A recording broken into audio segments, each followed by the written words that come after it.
Hey, it's your old pal Slim, and this is 70 Millimeter. Finally, a podcast about movies. Each week, I'm joined by famous artist Danny Haas. I know it sounds terrible. I love the quick shot of the two dead girls in the hallway. And writer-poet Proto. What is even going on in this movie? Later in this episode, we're focusing on Stanley Kubrick's The Shining. As this is one of Danny's favorite films, he dialed into this episode using a near identical radio setup to the scene where Shelley Duvall's character radios the local police. This is the kind of realism and expertise that you can expect every week on 70 Millimeter. Enjoy!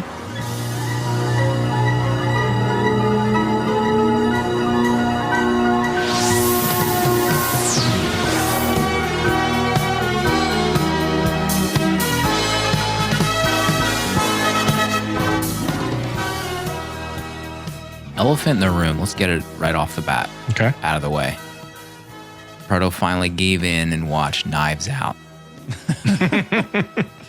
After months of refusing because of these positive reviews that were flowing in our circles and on Letterboxd. Or how you feel? I feel great. Glad that it finally was available on streaming for me to watch, contrary to what you may have heard out there. I was fine with watching a movie that everyone loved or appeared to have loved. And I enjoyed it as well. I was a little concerned because the last thing I've seen Daniel Craig in probably is a James Bond movie. And as everyone knows how I feel about that, kind of wasn't sitting well with me to see him play an over-the-top role with a very strong accent. But as the movie went on, I really enjoyed where that character went, where he didn't really dominate the movie. He was really kind of equal with the other roles as just another colorful character.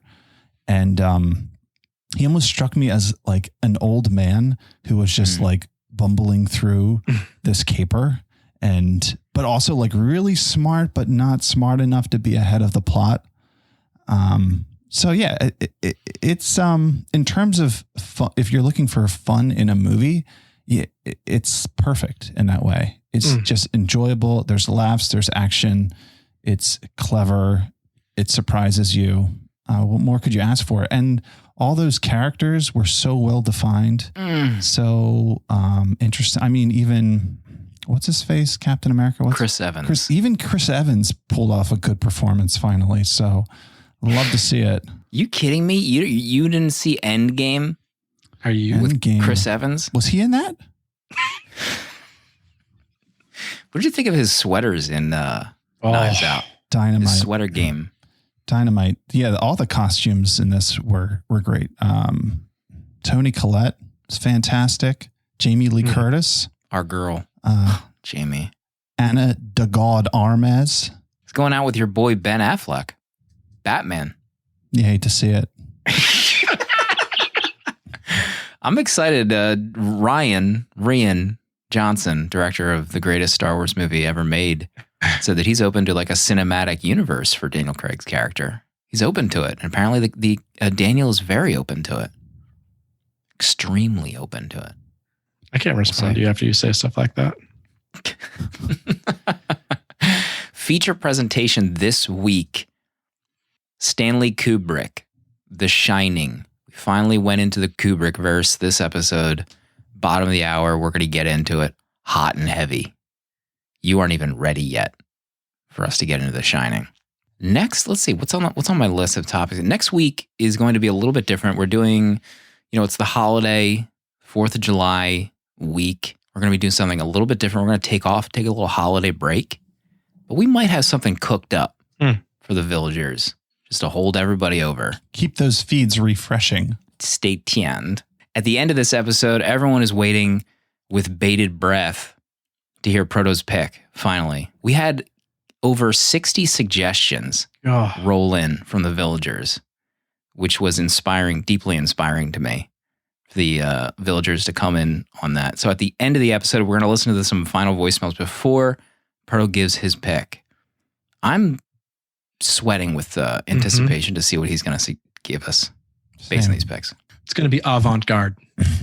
And then our 25th episode, double feature, obviously mere weeks away. Dan, did you watch any movies this week? Yeah. One's been on our list for a while, and I got tired of waiting for us to do it. So I watched Inside Llewyn Davis, the Coen movie with Oscar Isaac. And I gave it 4 stars. I enjoyed it quite a bit. I think it actually might be my favorite Coen movie that I've seen. I really enjoyed cinematography in it. Oscar Isaac is absolutely incredible in it. I had no idea that he could sing and play the guitar. And so watching him perform in this movie was pretty incredible. Made me kind of love him a little bit even more. It's kind of a real life storytelling of a folk singer. I forget his name. Llewyn Davis. No. No. Bob Dylan. No, neither of them. But it's a good movie. Eddie Vedder. Jesus. Yeah, I liked it a lot. And then I watched the 1968 Bullet with our boy Steve McQueen. And I've seen it quite a few times. I was going to dive into some just movies with great car chase scenes. I've been wanting to do some more car art recently. And so I was just kind of diving back into these old movies, these great car chase movies. So Bullet was up there. It's a great movie. It's too long, but I enjoy a lot of it. I gave it 4 stars as well. It's just a fun old movie with a great car chasing, a great car, classic, iconic car. Love that car. I think Danny subconsciously is making his way through our own tentative list of movies to watch with no care in the world about us potentially doing those movies. Wait, was Bullet on the list? I think Bullet might have even been one of the suggestions to Proto, and Danny just went and said, F it, I'm watching it. I don't care. I can't wait around longer anymore, guys. You know what? We should point out that Danny has been hard at work designing official 70 millimeter merch at the Cotton Bureau. The Jaws shirt is amazing. There's a link in the episode notes or in this podcast chapter, but I ordered one. You know, I had to get in there. I had to determine how the quality was of this new place. A lot of people use TeePublic. They're okay. But we went a different direction. Probably one of the best quality t-shirts I've ever owned. Oh my. Yeah. I put it on, forgot to tell my wife that I bought a shirt. She knew instantly that she'd never seen this shirt before. She wanted answers. What is that? Is that a new shirt? I've never seen that shirt. What is that? It was in hot water instantly. Don't worry about it. We mentioned Letterboxd, about our Letterboxd crew of friends that have all seen Knives Out. And we love Letterboxd. It's our favorite social media site. Can you hear the fireworks going off? Fireworks in this town. What time is it? 9:57 p.m. And there are fireworks going off. What is happening in our country right now? I'm about to load up Facebook and go to my local group. Lock and load. Let them have it. Anyway, back to Letterboxd. Letterboxd, if you share the show on social media and tag us, you're entered to win a free year of Letterboxd Pro.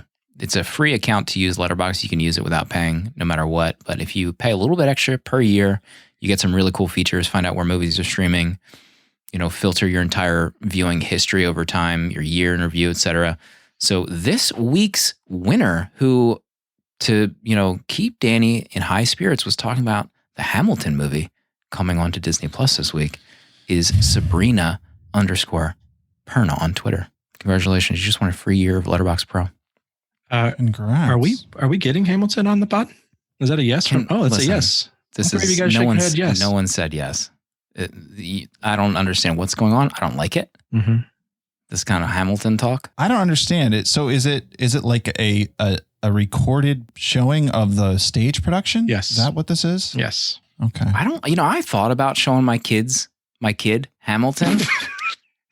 But I heard a news article that popped up in my feed that there are several F words in this movie. I can't have my family watching an F word bomb laden movie on Disney Plus. That makes me sick. Where has Disney's standards gone?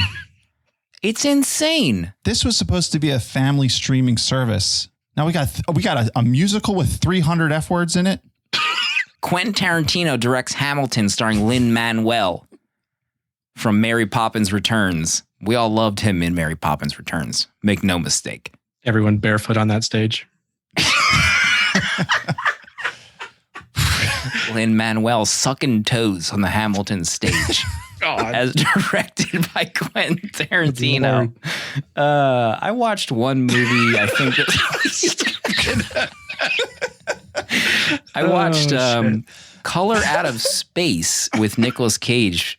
If you go back in time when we did our Portrait of a Lady on Fire episode, Proto and I united on a night on the town in Philadelphia and saw Portrait, and one of the movie posters in the theater at the Ritz was Color Out of Space starring Nicolas Cage, and I was like, what the hell is that movie? I checked it out. Very strange. Not great. Looked nice. But a very odd science fiction-ish horror movie. It's hard to explain it. Very interesting. 3 stars. Proto, your thoughts? 3 stars is What was fine. the score in that movie? It seems like it would have a cool score.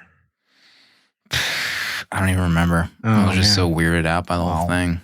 It's all over the place. It looked cool. Yeah, it looked nice. All right, we need to get into the big one. I think I covered everything. Just a reminder, we're getting a Proto's pick at the end of the show. Next week, we're taking a little bit of a holiday, but we got something cooked up. Okay, don't you worry. Check out those feeds. Keep an eye out on them. Turn notifications on. Stanley Kubrick, 1980 is the year. Proto, do you know? Can you walk us through it hand in hand? The Shining is not your average custodial contract.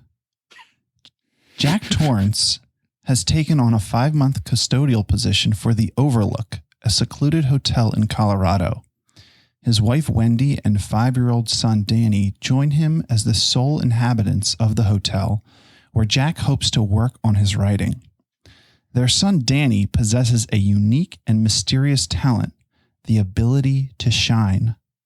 However, the hotel itself has talents of its own. As a snowstorm builds, doors open, figures appear, minds unravel, and darkness sets on the Overlook Hotel. Wow. Main question is, when are we getting to the Overlook to do a weekend retreat, paranormal investigation / 70mm summit? 70mm summit. You know? It's amazing that no one else has thought to go there and do that, to really look into what's going on there. We would be the first. This hasn't happened. Unreal. It's time. Main thing I thought of is, would either of you spend 5 months secluded in an empty hotel room in a blizzard with your family? No. No, there's no internet. No. FYI. Not happening. Danny's got 30 kids. Can you imagine the state of that hotel for 5 months? 30. I don't think I would do it with my family, but I think I'd do it by myself. 5 months. Just picture Proto getting up, having that cup of coffee, sitting at that typewriter. That typewriter. This is the very first time I've seen this movie not on cable television. I've never watched this film not on USA or whatever junk channel would play The Shining during the middle of the day, edited. And man, there's just so much that I'd never have seen. It was like I was watching a director's cut of this movie with scenes that I've never seen before.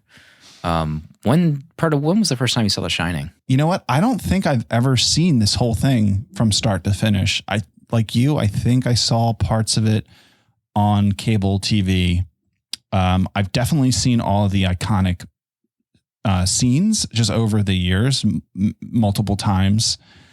And I remember watching the TV miniseries that was put out, and I definitely watched that whole thing before I sat down and watched it. So I think this was my first Shining viewing from start to finish. The guy from Wings was in that one, right? I think. I'm trying to find what's this guy from? Steven Weber.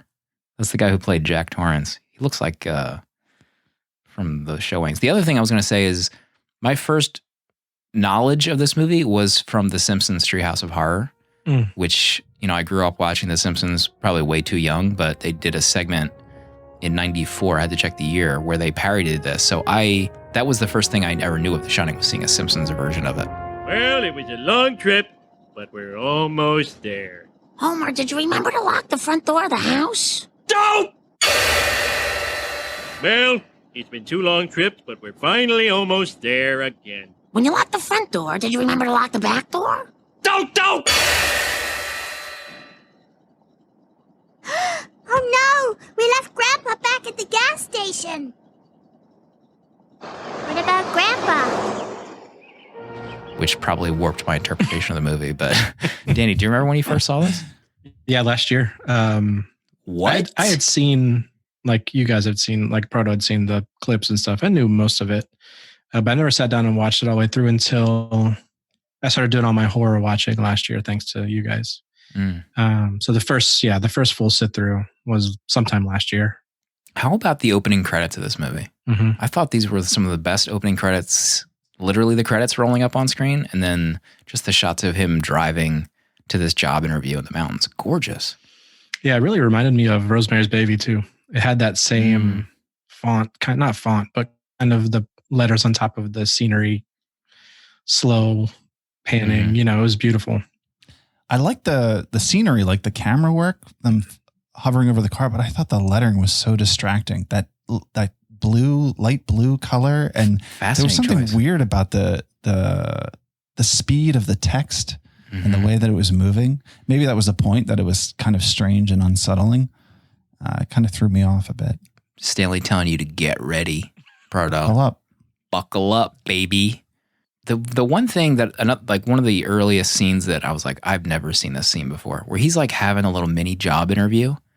That scene with the Stort Ullman guy, I think was like the guy hiring him.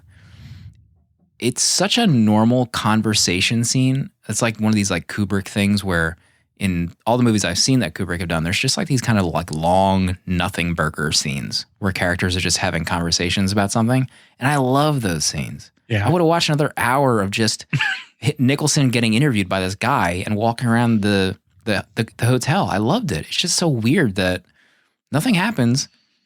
It's just a nothing conversation, but it's just so well done and so real, I feel like. Yeah, there's something about the way these characters deliver the lines, I feel like. Like I like this same as you, the Ullman character who is, I guess he runs the hotel. I found him incredibly fascinating as well. Just the way he looked at Jack and the way he delivered those lines, they were very deliberate. There was something just fascinating about him. And then of course him interacting with Jack Nicholson, who was always interesting. It was compelling. Does he have the craziest eyebrows in the history of man? Watching this, I was convinced that they're shaved to look like that.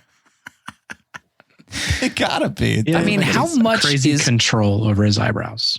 The other point I had, Jack asked in the job interview why the place isn't open during the winter for skiing, because it seems ideal. They say they couldn't afford to keep the roads clear. I don't buy that excuse, right? Like, you're not going to make enough money during the skiing season to just plow roads. I feel like they make money hand over fist. Yeah, what was the excuse? 25 miles, 20 feet high banks of snow. I don't know. It is kind of weird. It feels like something they could just easily take care of with the money they'd make from skiing. Yeah. The place would make an ass ton of money in the winter, I feel like. You would also think that's the reason people would go there to ski. Yeah. Who's going up to this random hotel in, not winter in the mountains? I feel like barely anyone would go to this place. Like, why would you go to this hotel if you're not skiing? Yeah, that's true. Well, they said the seclusion, right? That was what would draw people. But even the seclusion, do you want to go to a secluded hotel where it's filled with like 500 other people? What are you going to do in your free time? Go to the maze every day? It doesn't add up. Oh, that maze. I loved Jack at the onset of this movie. I loved hearing him say, like, yeah, my family's going to love the idea of spending 5 months here alone. First of all, I don't buy that at all. If I was that family, I'd be like, F no, dude. We're not going to this hotel for 5 months. What are we going to do? This Amanda, he talks about how his wife is like obsessed with horror movies and their young son. And Amanda turned to me and is like, is this us? Is this us going to this hotel in 1980? There's a scene that happens shortly after this, where she's telling the story about how Danny dislocated his shoulder. And it alludes to the fact that Jack used to be like a violent drinker, and she kind of plays it up that it was she sounds like an abused wife explaining the story about how her husband like hurt her son. Did you catch the face that doctor was making at the end of that story? She looked horrified. Yeah. Oh my God. Her mouth was like agape at the end of this explanation as to how the son dislocated his shoulder. I love that scene. I was horrified by the cigarette ash that she was holding at the end of that cigarette. She's talking there and she's not even looking at it. And it's like a 1/2 inch long. And I'm just thinking, Wendy, shake the ash off, please. You're going to get it all over the carpet. It was driving me nuts. That documentary, there was probably a cut scene of Stanley being like, Shelley, no, you got to cut the ash out. We can't, it looks too fake, dear, with the ash. Actually, in the documentary, first of all, that documentary is amazing. Seeing Jack Nicholson go over line readings, what? Like, I need more of that in making of things. I want to see that kind of them sitting at a table going over lines. I never see that stuff. Did you see the part where he was warming up, getting ready to do the axe on the door scene? I don't know if it was in that one. They're like setting up the scene and he is like breathing hard, jumping around, like running through the room. Everybody's trying to set things up. He's like grabbing the axe, like just, it's like growling. And then he like gets ready and like, they're like action and he starts going at it. It was like, he was like totally psyching himself up for this scene. It was fascinating to watch Jack do this. I loved seeing Kubrick. I think historically Shelley Duvall and he had a terrible relationship while filming. I think they filmed this over the course of a year. I can't imagine doing anything with Stanley Kubrick for that length of time. I would probably jump out the window. But I loved seeing him kind of conversate with her about how he didn't like her performance in one of the scenes, but how she was jumping when Jack was saying certain things. It's like he explained to her it looks kind of fake. And another scene he described, I don't care if you get the line right, it's about how you say the line that is more important in this scene. I just loved seeing that kind of like interplay between a director and an actress or an actor in that documentary. It was super cool. I know very little about Stanley Kubrick. And before I saw this documentary, I thought he was British for whatever reason. It was always in my head that he was a Brit. I have no idea why, but I was just convinced that was the truth. So when he comes on there and he's speaking American, shocked. Proto's like pulling his glasses up and down to make sure he's seeing this right on TV. Yeah, the interplay with Jack and the boss, I wrote I could watch 2 hours of them talking. But Dick Halloran, I think, is the chef of the estate of the hotel. And he has The Shining as well. And he pulls little Danny aside and he tries to ask him like about it. You know, how do you use it? Why don't you use it? Et cetera. And The Shining is described as essentially like telepathy almost. And I really like Dick Halloran's character in this movie. Like his attempts to come back later. He like flew in from Florida to come back because he had a bad vibe from Danny that something bad was happening.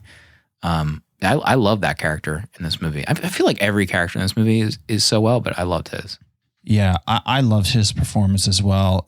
And I thought, same with the character Ullman, with Halloran's, when he's giving them the tour, he just has like this delivery and this very, almost like he's reciting something that he said many, many times. And maybe he did do this scene many, many times.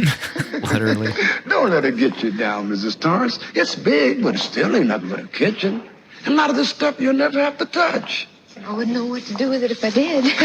Well, one thing for sure, you don't have to worry about food because you folks will eat up here a whole year and never have the same menu twice. Now, right here is our walk-in freezer. Now, this is where we keep all of our meat. You got 15 rib roasts, 30 10-pound bags of hamburger.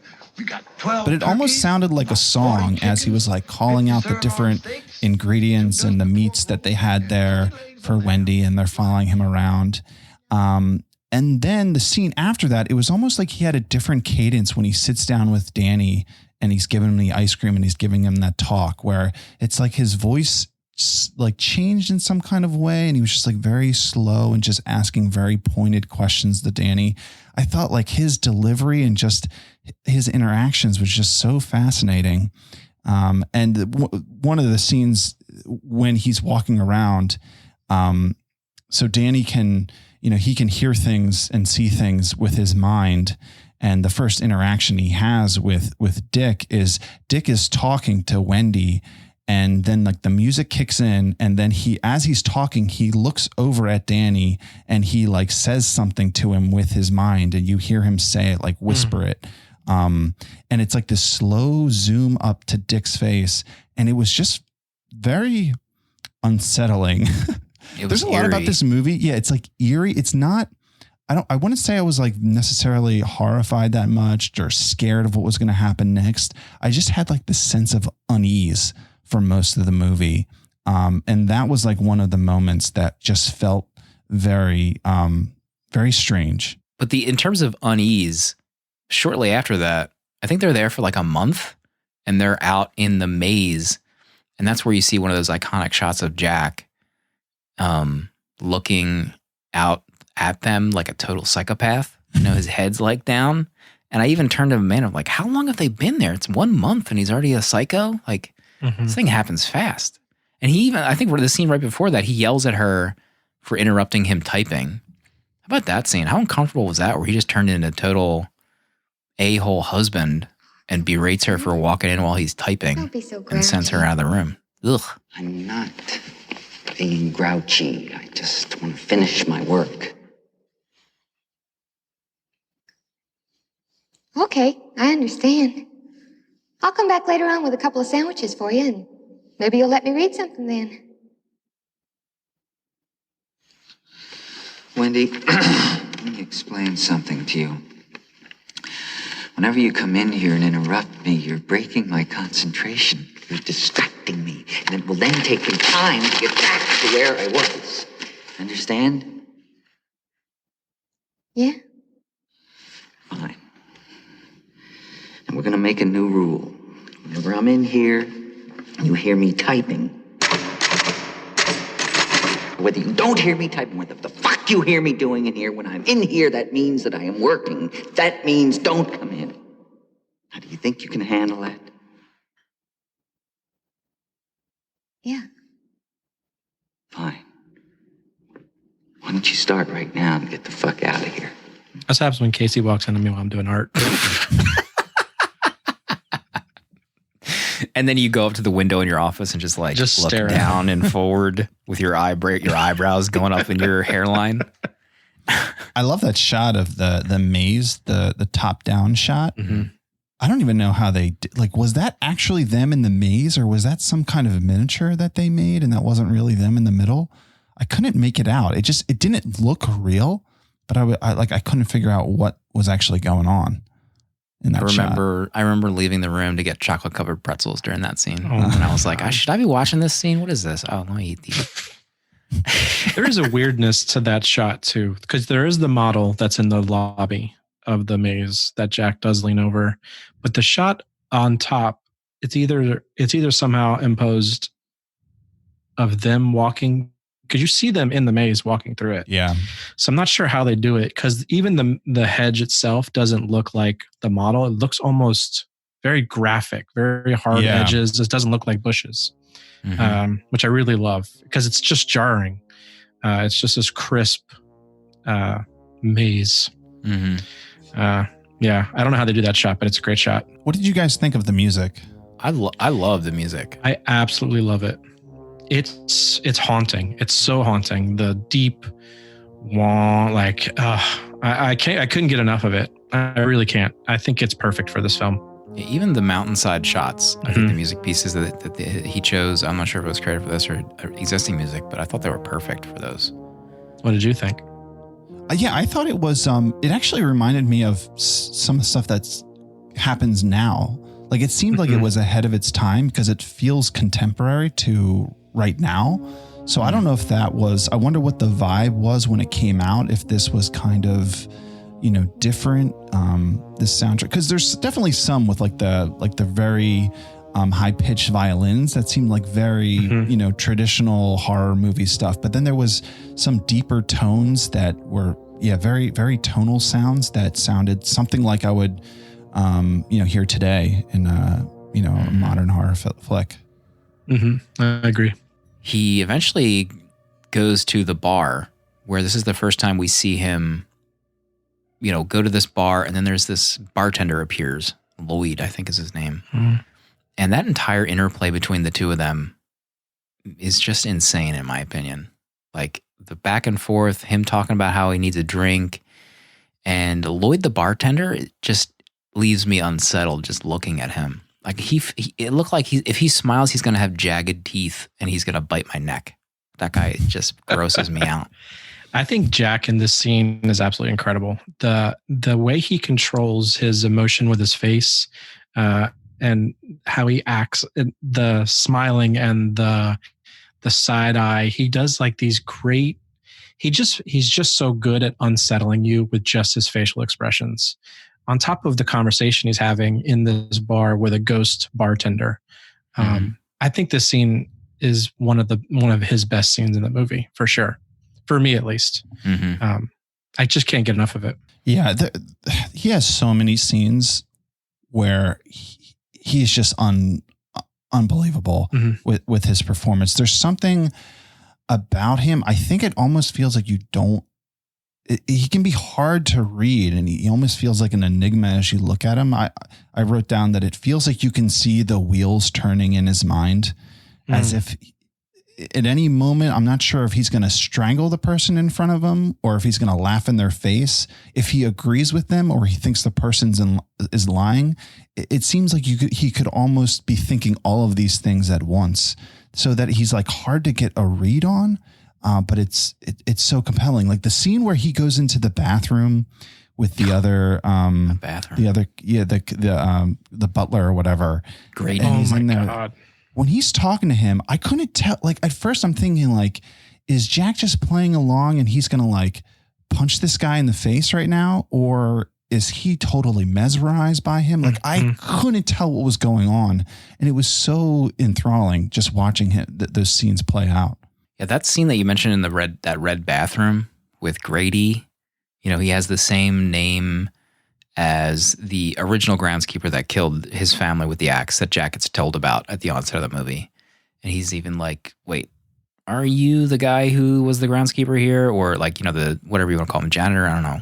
The guy's like, no, Jack, you've always been here. He has an accent for some reason. I guess the original groundskeeper, and I never expected this guy to have an accent, so that all just weirded me out. But that whole scene I'd never seen before. And I was wondering why. And then at a certain point, the Grady character just drops that there's someone from the outside, Danny's trying to contact someone from the outside and you need to stop it. And then he says the N-word to Jack. And then I think Jack even says it back. And I was completely turned off by this entire scene. And I was like, why is this in here? You could have just said any other word to signify that this ghost is not happy with the chef being contacted. Like, and I get that the character is from like the 1940s or whatever, but even so, like, come on, Stanley. Like, if I was re-releasing this movie, I would totally cut that line out, and it would have been 1,000 times better, in my opinion. The thing about this whole movie is, well, one thing, if I could just say it now, what is even going on in this movie? Like, what's happening? Like, what is really The Shining? What's going on with this hotel? Why does Jack play along with all this stuff? Is he crazy? Is he possessed? What is going on? I don't know what's going on. So I feel like there's a lot that's probably like being pulled from the book that I just don't have a context for. So maybe if I read the book, some of this would make sense. And it's just kind of like feeding some aspects or plot points that I don't entirely grasp. Yeah, I thought that was really weird. It seemed, because, well, even that, the whole thing with Holleran's coming back, a large portion of the movie is devoted to that. But he gets there and immediately dies. So what is the point of following this character the whole time? I know. And I don't want to skip to like my overall view of the movie, but I totally agree with you. Like the concept of the supernatural hotel, it didn't vibe like at all. Any of the ghost stuff, it didn't feel ghostly or supernatural or horror-ish, which I had trouble wrapping my head. I had trouble wrapping my head around. Like when he has the conversation with this Grady character, the service guy, it's very weird. Like I don't understand. Like I felt the same way. I don't understand what is happening. Like what do these ghosts want? why do they want Nicholson and the kid? Can they give me a little bit more information? I guess it's more spelled out in modern horror movies. Like maybe they have a purpose for their death and why he needs to kill their family. But it's not overt. It's not expressed. And even at the end of the movie, it's not even really to the point where, Ian is probably going to take this as a personal dig. I had to Google The Shining ending explained like an idiot at the end of this movie. I'll say it flat out. I had to do that. With that said, that bathroom's gorgeous. I love that bathroom. Danny, can you explain this movie for me? No, I can't. No, I'm sorry. I'm just listening to you guys talk and dig your own holes. I'm just gonna let you guys. This is a Keaton moment. This is our Keaton moment. Whatever stops Keaton phone calls, let's just get into it now. The scene, I think right before this, is where he goes to see in room 237, where she comes running and says, there's a woman in the hotel that strangled Danny. He says, you need to go check this out. So he goes up here. This is another fuller scene that I've never seen before where he goes to check out the room and there is a woman in the bathtub. And I remember being really scared by that shot where the hand kind of like wraps around, really nice shot, and pulls the thing back. And there's like a full 2 minutes here where I've never seen before where she comes out naked and Jack's facial expressions to this moment off the charts, obviously. And he starts like making out with this nude woman. And she's like kind of soaking wet from this bath. And he like opens his eyes and it turns out to be this like haggard corpse of an old woman that he's kissing. And she starts laughing, her breasts jiggling, all like corpsing everywhere. Horrifying scene. But again, that's a shot. That's 90% of that scene I've never seen before because I've seen it on cable TV or, PHL 17. We've skipped over just real quick. One of the iconic stuff is the twins with Danny riding the tricycle around. Oh, yeah. Because those are the daughters that were killed. And that on top of, the blood coming out of the elevator is one thing that's iconic. But the twins, to me, I love those shots with them. And I love the quick flash of their dead bodies in the hall. And I don't know why I like that because it's really disturbing. But there's something about like knowing that they were murdered there and that they're the ghosts, but that's like one of the backstories that's like the only visual backstory we get of the story of the former groundskeeper we get to see what happened to these two girls. And I just like how it's shown. It's not like we have to watch them get murdered and they didn't have to show us what it looked like, but I really liked that quick shot of them. I know it sounds terrible. I love the quick shot of the two dead girls in the hallway. With the blood everywhere. But it's like Danny's intro audio. It just quickly, for me at least, it quickly put me in a place of this is only going to get worse for Danny and then for Jack and then for Wendy. Mm-hmm. And it's so soon in the movie too. I mean, not even at the halfway point, I think, when he's riding that tricycle around. Yeah, I took all of those flashes to mean like those were everything that Danny was seeing with his mind, because early on when he's brushing his teeth and that's where he sees he's talking to his imaginary friend or Tony, and Tony said shows him, I guess Tony, or I can't remember what happens, but he sees the elevator with the blood. And it's like it's a flash to something out of context. And so I kind of took that every time something like that happens, we're seeing what Danny would see. Right. Yeah. That's The Shining. Yeah. Danny's gone away. Danny's not here anymore. How about that kid's performance? He's incredible. Really good. When it shows him, I think after he has the experience with the lady in the tub, and I think after Jack goes in there and then he runs out of the room, it cuts to Danny, and Danny has his eyes open on his bed and he's just shaking back and forth, and there's like spittle coming out of his mouth. Man, there's some really powerful scenes with that kid. What a performance from him. Spittle's one of my like top 10 favorite words. Yeah, I watched an interview with the actor that played Dick, and they asked him about working with the cast, and he started talking about working with the kid that played Danny. And then he actually started tearing up because he couldn't believe on how good he was. And then he couldn't believe that he got to be in a scene with someone this good. And he was talking about the kid actor, Danny. He was starting to cry talking about him, which I found fascinating. Wow. But yeah, Danny's the actor that played him is incredible. And I had to look him up to see where he's at, but he's like a college professor now or something. But right after this, she comes in and sees the manuscript where, he writes the famous quote. And that's where they have this amazing, long, seemingly one take shot where she has the bat and he just goes nuts and chases after her. This is the first time I've seen the scene, as an adult, probably not in some kind of in memory of scene or year recap. And just a tremendous scene, obviously. Jack is absolutely mesmerizing in this scene. I couldn't take my eyes off him. And even Shelley Duvall in this scene is fantastic as well. The two of them together in this movie is one of the best castings that I actually really enjoyed their casting together.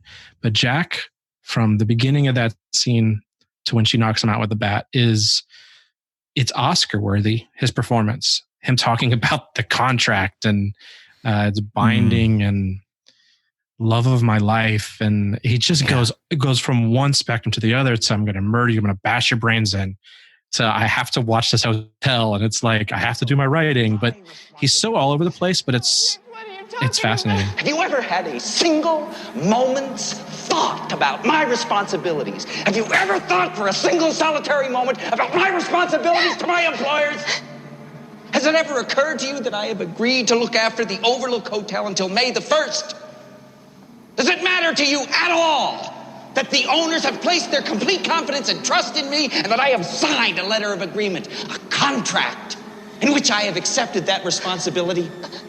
Do you have the slightest idea what a moral and ethical principle is, do you? Has it ever occurred to you what would happen to my future if I were to fail to live up to my responsibilities? Yeah, when he explains the whole contract thing, you're like, oh wait, this guy isn't insane, I guess? Right, yeah. Because he sounds so straightforward. But then when he talks about bashing her brains in, God, yeah, going up those stairs, to me, that's the best scene in the movie. That whole sequence, it's my mouth is agape the whole time watching that. Yeah, and she hits his hand with that baseball bat. God, I was really worried about his hand in real life. I wonder if he got his hand broken.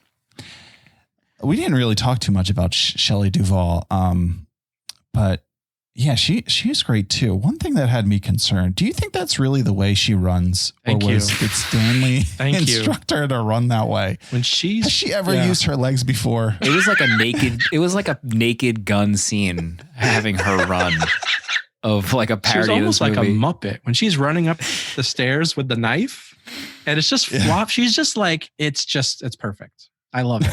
They did 70 takes, and that was the best running. She was Stanley tired of could get running out up of the her. stairs. She didn't remember how to run by the end of that. Barely day. hold her body up. I love watching her run in this movie. I think I even wrote it in the Slack, Shelley Duvall running up the stairs forever. Shelley, it just looks too fake. Shelley, no, we gotta do it again. It looks fake, honey. A giant ass knife. Point your toes inward. Yeah. Also a famous Simpsons scene, one of the most famous Simpsons shots of all time is Homer going crazy there. So that's the first time I've ever seen this scene is in that episode. And then shortly after this, the axe scene comes up. Famous scene. He's cutting down these doors, delivers the famous lines. Been talked about probably to death, but still holds up. Still amazing. If I was on set getting the dailies of this, Stanley had to realize we got something cooking here, with this Jack Nicholson cat. He's good, everybody. That's what I'd be saying. Trying to imagine what this movie would be like with someone other than Jack Nicholson. Could anyone else pull this off? No. Jim Carrey. We saw that deep fake. I do kind of wish that I saw this without knowing anything about it at some point, because I feel like once I finally sat down, I knew everything about this movie. So just trying to imagine, sitting down in a theater, going to this without having any idea what it's about, never reading the book, and you're just sitting down and going on this ride. I think it would have been a totally different experience going in with nothing. I kind of wish I could have had that. Yeah, I agree. The chase scene happens right after this in the maze, in the snow. Some amazing shots in there with Danny running away, trying to hide. Shelley getting stuck in the window. I still can't believe her thin frame couldn't get through that window. You know, just kick the window a few times to get it loose so you can squeeze out of there at least. Slim, we saw her run. She's not kicking a window. There's no kicking anything out. She would have collapsed. Her body would have been broken if she lifted her leg against that window. Yeah, the famous chase scene, they eventually get into that snowcat and drive off. And then there's that famous shot of him like frozen in the snow. Mm-hmm. And then you have the famous zoom in shot of him in a photo from the 1920s at the Overlook. Somehow his face is on this photo. You're not told why. You are at this point, and if people in theaters saw this, they probably went to Google 1980 to see what that meant. Ask Jeeves. They asked Jeeves, and the climax of the film. Mm-hmm. Did I miss any of the scenes that we wanted to talk about? We haven't really talked about the design of the film, the overall. I mean, the red rum scene, but Danny saying red rum is disturbing just because of his voice. Yeah. It's like that red rum has been beaten to death by anything that could parody any horror movie. Mm-hmm. But man, I was not prepared to hear Danny actually say it when I first saw this movie. And the amount of times he said it in that creepy Timmy voice or whatever is Tony or Timmy. Yeah, that red rum scene's amazing. Mm-hmm. Yeah, his voice unsettling.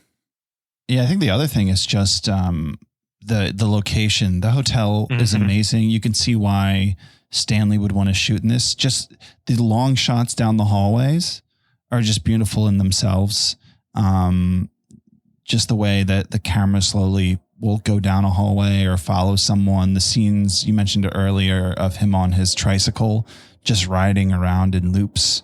There was so much compelling about the way the hotel looked and the way that he captured the characters moving through it that were really beautiful. One of the other things that Stanley did that I liked was there were certain shots where he would like whip the camera around really quick. I wrote one of them down. Oh yeah, like quick turning camera shots. That's my technical term for it. Oh, I don't even know what it says. I wrote down when Danny goes to get his fire engine. I don't even remember what that was, but there was just a lot of moments where it almost seemed like the camera's focusing on one thing and then he would just like whip it around in the other direction. I thought that was really cool. One thing I've seen it a few times since the first time I watched it, and I have the same feelings you do, Matt, when it comes to I don't understand what's going on, especially the ending. And I've kind of avoided Googling it because I feel like this is a movie that I'm going to continue to watch, and I kind of want it to evolve with me as I watch it. Not evolve, just I want to unlock it as I watch it, even if it's probably told poorly that I may never get there. I wanted to just Google the ending of this because I actually hate the ending of this movie, to be frank. Because of how good it is leading up to that ending. The scene, I mean, we're going straight from the axe cutting down the door to the amazing shots in the maze to it ending up with him freezing in the snow. And honestly, it pisses me off a little bit because of how good the movie is. And it's such a anticlimactic ending and it's abrupt. Like it's that him with the limp and the axe and Danny covering his tracks in the snow and how amazing that shot is to him just sitting down and freezing in the snow makes me kind of pissed. Why didn't Danny freeze to death? He was out there wearing a t-shirt or whatever. Either I wanted somehow Jack to die horribly or I wanted Danny to be murdered. Like, it sounds horrible, but like there was like, it just... I really despise the ending of this movie. Mm-hmm. And I still have it as 5 stars on Letterboxd. Now, I'm not saying it's a perfect movie, but as I watch this movie every time, it blows my mind how good it's shot, how good it's acted. I like not understanding it. This is one of those rare movies where I'm okay being confused. But the ending just really pisses me off how bad it is. Yeah, the supernatural stuff overall, I thought it was all ham-fisted. Like the ghost stuff, the murder stuff, and this is probably just maybe from knowing about this movie, like Proto said, for so many years, like about it. It's a horror movie. I don't even know if I would call this a horror movie. No. It's like a psychological thriller, I guess. Yeah. I don't know. I mean, there's nothing scary about this movie, really, as an adult now. Which is interesting to compare to like something like Rosemary's Baby, where I can still consider that a horror movie, even though that's still very much a drama. But the stuff with Grady and the ghosts in the bar, I don't know. It's just not the kind of like ghost supernatural stuff that appeals to me that much. So I had a really hard time grappling with like how I viewed this movie. Like even the bathroom scene with Grady and him, like that line aside, I don't know what the fuck is going on in that scene.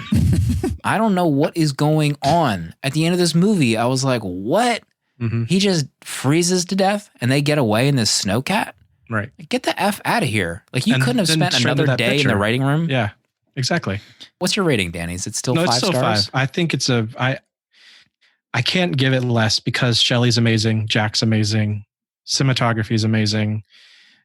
Just for me, it's so close to, it's so close to being a perfect movie. If there was some, I don't even know how the book ends, and maybe I should dive in there because I did read about how much Stephen King hated this movie and really did not like Kubrick. He didn't like the choice of Jack there's so much Stephen King didn't like that I'm wondering how different the book is, but I don't know if I'll ever read it. The master of horror. Right. Yeah. Himself, King. Stephen King.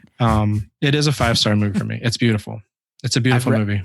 I read that at the very least, a few things from the book is that the maze has like maze animals that come to life in the book. There's also a subplot where it's heavily alluded to or even outright that Jack sexually abused Danny. And the scene where that guy is like getting beeged by that guy in the costume is a reference to that, or like a metaphorical reference because he had a teddy bear early in the movie and he's wearing the same kind of costume. So I'm fine with that being excised from the movie, but I'll jump on the sword right now and say I had a really hard time trying to love this movie, which I was not expecting. I haven't seen it in many years. I thought the horror aspects of it and the supernatural stuff was just like totally half-assed. With the ghosts, I didn't get their motives. Like I feel like ghosts can generally have some motives in movies. I don't understand what the hell they were trying to accomplish. And him in the photo, I got seriously agitated at because it didn't make any sense to me. And I did Google it. I don't know if Danny, you're okay with me revealing some theories on it. Is that apparently Jack is theorized to be a reincarnation of that character in that photo, and that the hotel brings these people back to kill their families. So this happened with Grady because that wasn't actually Grady. He had a different name. He came back as a reincarnation of that butler, character, and came back to the hotel because the hotel brought him back. So the hotel is like bringing back its victims. And apparently Jack is a reincarnation of the character in the photo. I didn't get any of that in the movie. Like, get the F out of here. That's not, I don't know. Like, he does say, like, oh, I feel like I've been here before. I know everything about this hotel. Like, I guess that's the line that I'm supposed to be like, oh, shit, reincarnation. Got it. Yeah. That didn't happen for me. So I was like borderline 3 stars on The Shining for the majority of this movie. Ian probably just essed his pants at me saying that, but it's gorgeous to look at. So I'm teetering between 3.5 and 4 stars, but just because of Nicholson's performance, I actually didn't like Shelley Duvall that much in this movie. I feel like Stanley made the wrong decisions in some of her acting choices. If this was the best he could get, maybe he should have gone with Shelley a little bit more with her gut. So I'm still up in the air with my rating. I don't know. Come back to me. Here we go. Yeah, I agree with you guys about the ending. I think the problem for me is that the movie sets it up that the hotel might be the antagonist, but then by the end, the only conclusion that we have is between Jack and his family, where Jack dies and his family gets away. But it seems like they're all victims, but there's no there's no finality about the hotel or its motives or its roles or some kind of conclusion about that. They just leave and you don't get anything out of it. It seems like it would have been really easy to somehow give the viewer something more to grasp onto. It almost feels like there was just some aspect of the movie that was cut out. And I felt the same way. I kind of felt like it ends on a note where I'm expecting like one more conclusion, one more, there had to be something else given. So it felt incomplete to me. I kind of agree with about Shelley Duvall. There was parts of it that I liked about her, but then some of it was just kind of distracting, like her performance. But overall, I found so much of it compelling, so much of it beautiful just to watch. And the ride is so good. The destination might not be that great, but the ride is fantastic. So it's 4 stars. Oh, yes. I don't know yet. I don't know. It's okay. It's 3.5, 4 borderline. I feel like I'm going to find a bag of flaming dog poop on my doorstep if I give The Shining 3.5 stars. Mm-hmm. But that's not going to sway me from changing my vote, when the time comes on my Letterboxd count. So we'll see. I don't know. Has it ever been done where no one's given a final rating? Has it ever happened on the show? This is a first. No, you did it before. What was the movie? There was another movie early on where we ended with you. I think it was the same thing. It was like 3.5 and 4. I can't remember. Probably another movie that I probably would have gotten punched in the face for saying it was 3 stars. All right, so that's The Shining. We got to get to the big segment, the big one. Everyone's been waiting for this. Mm-hmm. We have some voicemails to get to. 267-409-6983, or you can leave us an audio file or letter at 70mmpod@gmail.com. We said a few weeks ago that Proto was going to choose a movie. He's been laboring over the fact that he hasn't been given the opportunity to choose a movie for this podcast since we started, which is not true, by the way. But he then turned it around and said that the villagers would give him some ideas. We put this on our IG this past week, and we have over 60 suggestions that came in. 60 people gave us movie suggestions for Proto. Unprecedented. Thank you so much for your support. Proto, let me get to some of the voicemails so we can get closer to this decision here. We got a few to get to that I'm anxious to hear under the wire right now. Hey now, 70mm, this is Mikey P. I'm calling to thank Proto Lexus for giving us this opportunity to pick the movie that you guys review next. He's a giver, but I'm here to give it back to Proto Lexus. He had a call for help on the air. He said he submitted some ideas to you guys, and he thought nobody listened. Well, I heard you, buddy. I heard you. I know what you want. He also said he would tell producer Dale_A what that movie was in case anybody guessed it. He would end the competition right then and there. And like Danny Ocean in Ocean's 11, you got to go big or go home. And I don't know if he said that, but you get the idea. So I've called producer Dale. He's conferencing on this voicemail. Dale, why don't you say hi to everybody? How you doing, buddy? Dale. Hey, Dale. Hey, Dale. Oh, I lost Dale.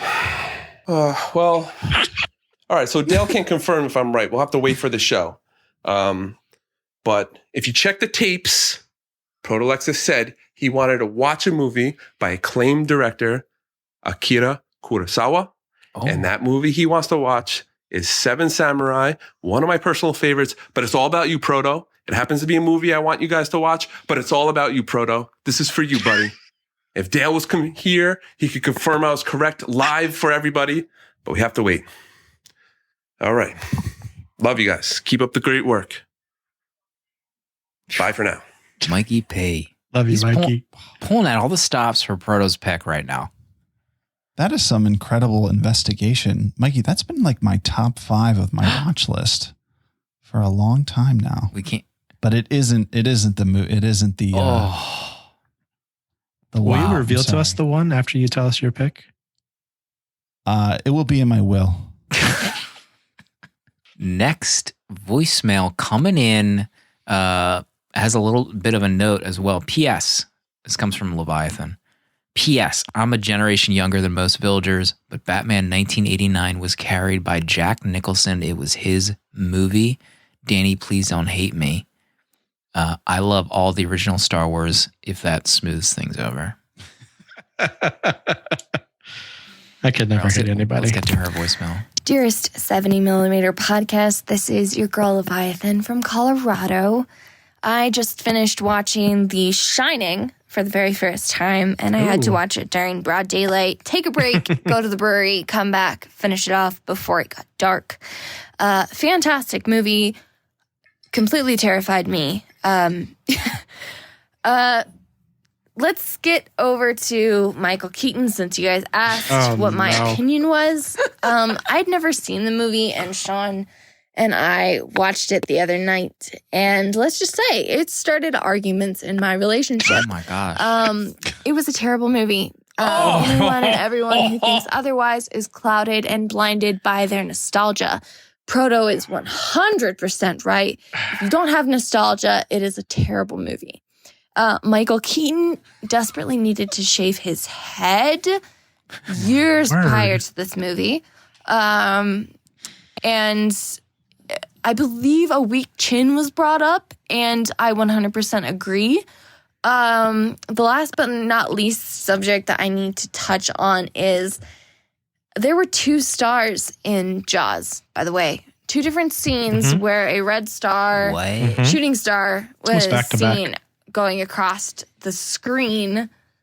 And you guys only mentioned one. I was just noticing that you guys weren't paying attention. There is at least 2 of them. And I hope you guys have a great time, and looking forward to more podcasts. Bye. Wow. When the levee breaks.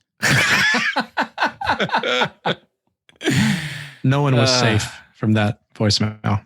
For the record, I do not think Batman is a terrible movie. I gave it 3 stars, which is good. I don't know what Leviathan gave that. I know she just recently either joined Letterboxd or recently followed us. I'll have to check the tapes to see what her rating was. Doesn't sound good. Doesn't sound good at all. Doesn't sound like a good rating. Thank you for going on this journey with us, though. Man, she watched Batman, Jaws, and The Shining. Putting the boots to us. What's up, 70mm? It's Lex. Hope you guys are doing well as the summer rolls on. Thank you. And I can't wait to hear what Proto selects for next week's movie. There are plenty of great choices up for consideration, so I'm interested to see exactly what he picks. This week's movie is The Shining from the boy, Stanley Kubrick. It's your boy. This movie's great. Excellent performances, including the God, Scatman Crothers. A great score, amazing tension. I will admit, I hadn't seen this movie until last month, and I still haven't seen 2001: A Space Odyssey. One of my great shames. Excuse me? My. But this movie was still as good as people say it is. But before I go, I do have a question. What is your favorite weird conspiracy theory about this movie? My favorite is the one where people are convinced that Kubrick airbrushed his face into the clouds during the opening credits. There's like a whole documentary about it. And it's just full of a bunch of people rambling about complete nonsense that is vaguely tangentially related to this movie. It sounds awesome. Keep up the good work. Bye. Scatman Crothers is Dick Halloran in this movie. Amazing. He was also in Twilight Zone, the movie. Do you have a favorite conspiracy? No. You were doing a deep dive on this movie this week. Yeah, and I almost got around. The documentary he's talking about is called Room 237, and it's. I believe what I read about it. I almost watched it, and I didn't get time to watch it.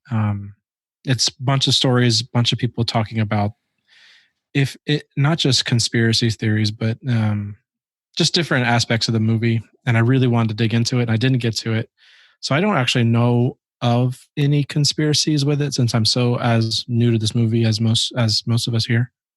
At least the lore of it. So I don't know much about it. I do want to learn more. And you definitely should watch 2001: Space Odyssey.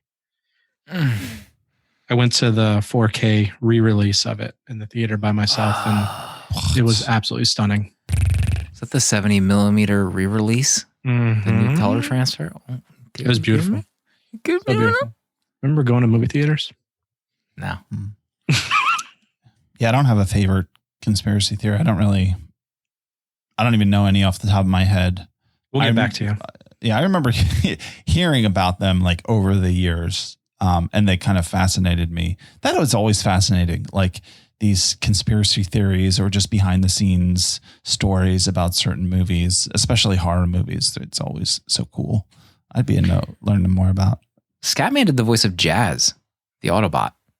Really? In the Transformers. That's looking awesome. at his letterbox right now. And he was a singer, dancer, musician. So that does help out Proto's statement that it felt like, he was musically inclined while going through that tour. Thank you, Lex. Oh boy, here it comes from sometimes friend, sometimes arch nemesis of Danny. Oh. Andy. Hey, what is up, 70 millimeter? It is Andy from Orlando, and this week you guys are talking about The Shining. It's a classic, just a phenomenal movie. It's one of those must-see horror movies for sure. So I can't wait to hear what you guys have to say on it. But I also wanted to bring up something from last week's episode. I was today's years old when I found out that the name of the shark was Bruce. I did not know that. I guess I always just called it, the shark, or maybe even Jaws, probably. But also, is that the reason why the name of the shark, the great white in Finding Nemo, is that the reason why his name is also Bruce? Blowing the doors wide open. But anyways, can't wait to hear the episode. Your thoughts again on The Shining. And then lastly, just want to give my recommendation for Proto's movie. I spent a long time on this, and so I am going with Moneyball, starring Brad Pitt, Jonah Hill. It's just a fantastic movie. I really, really enjoy it. It's one of my favorite sports movies. And I don't think you guys have done a sports movie yet. And so I feel like this would be something that you guys would all enjoy if you haven't seen it already. So, yeah, check it out. And then hopefully my movie gets picked. Anyways, talk to you guys later. Bye. Is Moneyball the pick you had in mind, Proto? No, it's not. We haven't done a sports movie yet because we haven't done one. That's because all sports movies suck. Oh my word! Remember the Titans? Ever heard of it? Garbage. A League of Their Own. What are your thoughts? Any Given Sunday. Al Pacino. Jamie Foxx. Have either of you seen Moneyball? I've never seen Moneyball. Never. I refuse. I haven't seen it either. I heard about it. I heard about this movie. I know the poster. I've seen the poster a million times. It's like Brad in the stands looking over his shoulder or something. Is Finding Nemo a prequel to Jaws? Wow. It's a conspiracy theory that I'm not sure we should dig into. Wow. Let's see. We have an actual voicemail. Thanks for the voicemail, Andy. Good evening, gentlemen of 70 millimeter. This is Sean from wonderful Colorado. I'm going to try to make this as quick as possible.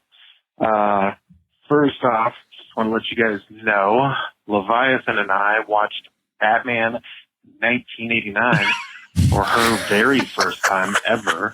I, of course, had seen it as a kid. Hold on, I'm pausing it. Wait until we get to Batman Returns. We got to get into that soon, I feel like. Bad. We got to ride the lightning. Let's just say I ended up starting an argument over Batman 89. But anyways, enough on that. This week's movie, The Shining, we just finished it. Started it earlier today during the daylight. Took a break halfway through so we could go down to the local brewery and grab a couple beers. We know. Don't you worry Had to about make that. sure to come back so that we could finish it before daylight was gone. Love it. Love the movie. God, I have no problems with this movie. I actually spent a summer up in Mount Hood, Oregon, where the Timberline Lodge is located, which was the outside scenes of The Shining. It was actually shot at 2 hotels. The Timberline Lodge up at the top of Mount Hood in Oregon, and then, of course, the Stanley Hotel here in wonderful Estes Park, Colorado. Just want to say, love it completely, and I love the tribute that it was paid to in the movie Ready Player One. Anyways, that's it. Like I said, trying to make it short. All three of you gentlemen, I hope you guys are doing great. Can't wait to hear you guys talk about this wonderful movie, and can't wait to hear what Proto's pick is for next week's movie. Take it easy. Bye. The Ready Player One tribute was so good. I was surprised how much I enjoyed the Ready Player One. Oh, are you serious? I think I gave it like 3 stars, 3.5 stars. I love that movie so much. I just know that the book, I know you love the book, but I remember there's just a lot of negativity around the book from certain folks. No, I love the book and I love the movie. It was a lot of fun. But the Shining scene's amazing, especially if you watch it now, because it's amazing what they did. I love that Spielberg did that. Sean knows I love voicemails under 90 seconds. He knows that. I appreciate that, Sean. When are we getting into Colorado to the Timberline Lodge? That's the question. I don't know. That's just the exterior. I really want to see the Stanley. Final voicemail of the week. What is up, 70mm? This is Ian, first-time caller, long-time listener, and I just want to say that I'm stoked you three are finally bringing the villagers what they have been dying for. One of my favorite movies of all time by the greatest film director of all time, The Shining. I first saw The Shining when I was about 12 years old, and that movie made me realize that film is an art form and is single-handedly the reason I work in the film industry and that I'm today. I even asked my parents for the Stanley Kubrick DVD box set for Christmas that year after I watched it and immediately became obsessed with Kubrick and everything he made. My favorite scene in the movie, and probably my favorite scene in all of horror, is the scene where Wendy finds the all work and no play makes Jack a dull boy, and then Jack Nicholson falls her up the stairs, and the way he just grabs the air with his hands as she's swinging the bat, and he's saying, Wendy, darling, light of my life, is just absolute perfection. Everything about it. I can watch the scene over and over and over again. It's so, so good. In regards to our spiritual leader and his decision he needs to make, I'd like to nominate 2018's Sorry to Bother You, which is directed by Boots Riley, who was his first-time director as well, starring Lakeith Stanfield and Tessa Thompson. It was one of my favorite movies of 2018 and is one of the most unique and wild movies I've ever seen, period. There's seriously nothing like it. It's wildly inventive, and based off Letterboxd, it seems like none of you three have watched it, so it seems like the perfect pick. Love you guys, and looking forward to the episode. Ian and I have been privately DMing about our love of Kubrick recently. So really, yeah, let us in. Release the DMs. Everyone show their DMs by EOD in Slack. Yeah, I know that about Ian. He's a huge Kubrick nut. Huge nut. What other Kubricks have you guys seen besides 2001? That is a real good question. Let me pull up. Have you guys seen Barry Lyndon yet? No. Oh, I think it's on our. That might be on our list, but I figured you'd probably watch it, and then we'd find out on Letterboxd that we're not going to do it. As much as I love Kubrick, I cannot finish Clockwork Orange to save my life. Clockwork Orange, I've seen. Doctor Strangelove, I've seen. Actually, that wouldn't be a bad idea to do in a future episode. Yeah. Mm-hmm. Full Metal Jacket, I've seen. I saw that way too young. It was disturbing to me. Garbage movie. Eyes Wide Shut, I've obviously seen. I always wanted to see Lolita because I love that book. According to Letterboxd, I've seen 37% of his movies, but the time is now. The people have given their help to Protolexis after an impassioned speech, prepared statement he read. Now, just a reminder, next week we're taking a little bit of a holiday break. We're cooking something up, so don't worry. But our next full episode is going to be the movie that Proto has chosen based on your suggestions. The floor is yours. All right. Well, before I give my pick, I will just say all of the suggestions were considered. I reviewed all of them. I watched the trailers for all of them, thought about each movie. I want to thank everybody for putting in the suggestions. The only one that was disqualified was our dear friend of the show, Jonesy Loves Beer, who suggested Bullet because Danny just watched it this week. So I couldn't in good conscience pick a movie that Danny had just watched. So I apologize, Jonesy, on Danny's behalf. It's on me again. I'm so sorry. I'm so sorry, Jonesy. That was the only one. My pick, I'm going to go with Ratcatcher. Oh my God.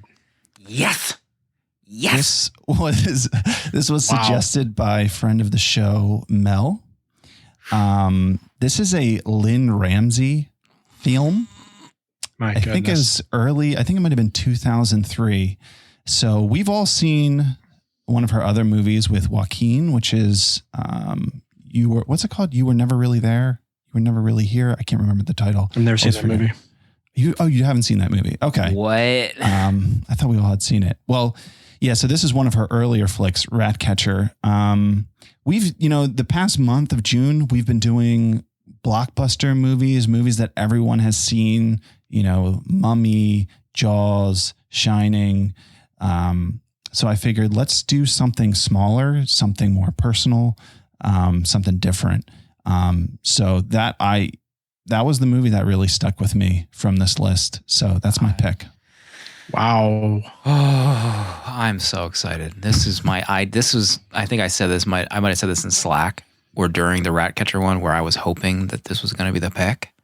I'm tickled right now. I'm so excited. I loved You Were Never Really Here. Absolutely floored me when I saw it. Haunting, amazing. Joaquin, amazing performance. So I'm super pumped at this pick. Sure, I'm excited, yeah. I'm not even looking at the synopsis of Ratcatcher. I'm going in blind. I looked at the poster real quick. Job. I had to look at the poster. I'll go in blind too. The old BJ. Blind job.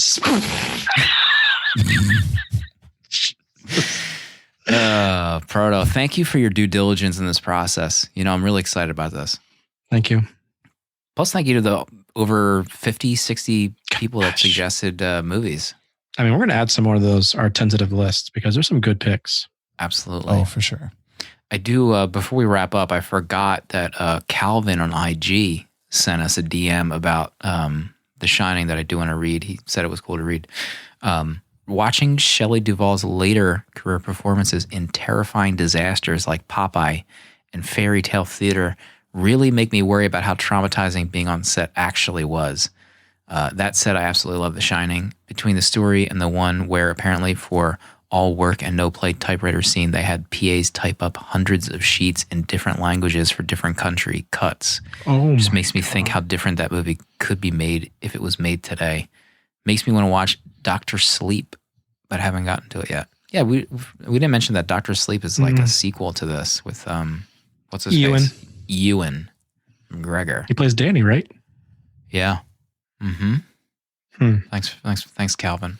Thanks, Calvin. That's my boy. That's my previous coworker. Your boy? That's my boy. Yeah, we would talk movies. We would sit across from each other all day long, talk about movies. I already love Calvin. Calvin, don't be a stranger. Calvin, buy Ratcatcher. Get ready. All right, that's it. That's the show. Thanks, everyone, for giving the suggestions in. Enjoy the holiday, All right, we'll see everybody next week, next time. Thanks for watching. Thanks for listening.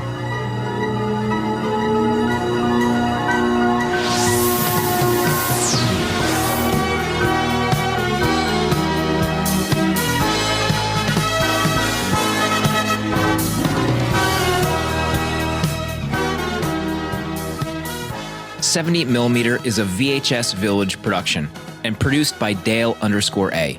Sponsored by Half Double Design. Original artwork provided by Danny Haas. Spiritual guidance provided by Proto. This episode was mixed and edited by me, Slim. Special thanks to the good people at Letterboxd, and for a chance to win a pro Letterboxd account, share the show and tag us on social media at 70mm Pod. Goodbye.